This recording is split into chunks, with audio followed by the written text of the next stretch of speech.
Hello, hi, good morning. இன்றைக்கி நான் நிலக்கடலை சட்னி பண்ண போகிறேன்.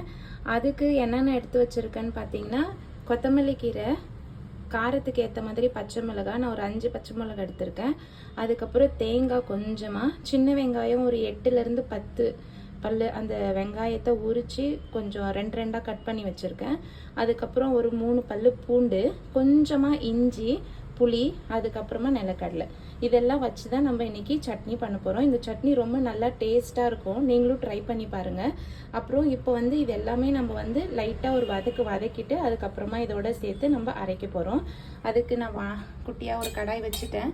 அதுக்கப்புறம் இப்போ இது எண்ணெய் சேர்த்துக்கலாம். எண்ணெய் சேர்த்துட்டு வதக்க ஆரம்பிக்கலாம். நான் ஒரு ஸ்பூன் எண்ணெய் சேர்த்தாச்சு. கொஞ்ச நேரம் சூடு ஏறட்டும். அதுக்கப்புறமா நம்ம ஒரு பொருளாக சேர்த்துக்கலாம் வதக்கிறதுக்கு. இந்த சட்னி தோசைக்கு, கூழ் பணியாரத்துக்கு, இட்லிக்கு எல்லாத்துக்குமே நல்லாயிருக்கும். ட்ரை பண்ணி பாருங்கள். நிலக்கடலை சட்னி உடம்புக்கு ரொம்ப நல்லது. நீங்களும் ட்ரை பண்ணி பார்த்துட்டு எனக்கு கமெண்ட்டில் சொல்லுங்கள். சப்ஸ்கிரைப் பண்ணாதவங்க சேனலை சப்ஸ்கிரைப் பண்ணுங்கள், ஃபாலோ பண்ணுங்கள். இப்போ ஒரு பொருளை சேர்த்துக்கலாம். நான் ஃபஸ்ட்டு இஞ்சியும் பூண்டையும் சேர்த்துக்கிறேன். ஜாஸ்தி எதுவுமே இல்லை, கொஞ்சம் தான் சேர்த்துக்க போகிறோம். அதோட பச்சை மிளகா, அதுக்கப்புறமா சின்ன வெங்காயம். இந்த சட்னிக்கு சின்ன வெங்காயம் தான் ரொம்ப நல்லாயிருக்கும். நீங்கள் சின்ன வெங்காயம் சேர்த்துக்கோங்க. இன்கேஸ் உங்களுக்கு இல்லை அப்படின்னா நீங்கள் பெரிய வெங்காயம் சேர்த்துக்கோங்க.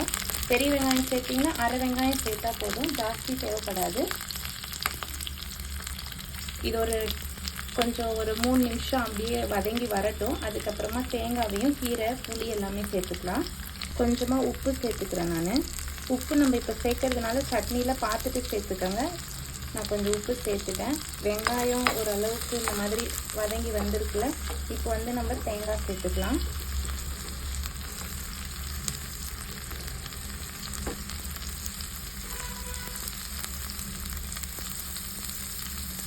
அப்படியே ஒரு நிமிஷம் வதக்கி விடலாம்.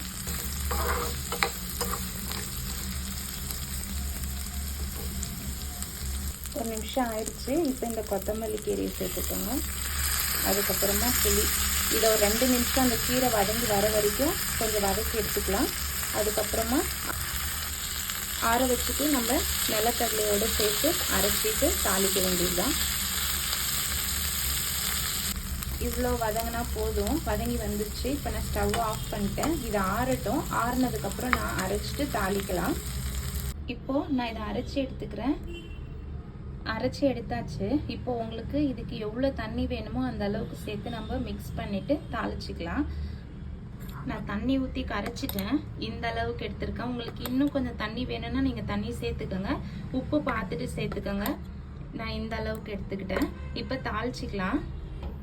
நான் தாளிக்கிறதுக்கு வச்சுட்டு எண்ணெய் சேர்த்துட்டேன். இப்போ இதில் கொஞ்சமாக கடுகு, சீரகம், அதுக்கப்புறம் பெருங்காயத்தூள், கருவேப்பிலை இது போட்டு தாளித்து எடுத்துக்கலாம். எண்ணெய் காஞ்சிடுச்சு. நான் கடுகு சேர்த்துக்கிறேன். அதுக்கப்புறமா ஜீரகம், கொஞ்சமாக பெருங்காயத்தூள், அதுக்கப்புறம் கருவேப்பிலை. இதில் உங்களுக்கு காஞ்ச மிளகாய் வேணும்னா கூட நீங்கள் சேர்த்துக்கோங்க. நான் போடல. நல்லா பொடிஞ்சு வந்துருச்சு. இப்போ நம்ம இதை சட்னியோட சேர்த்துக்கலாம். இவ்வளோதான். இந்த சட்னி ரொம்ப டேஸ்ட்டாக இருக்கும். ட்ரை பண்ணி பார்த்துட்டு கமெண்ட்டில் சொல்லுங்கள். நெக்ஸ்ட் ஒரு டிஷ்ஷில் பார்க்கலாம். பாய்.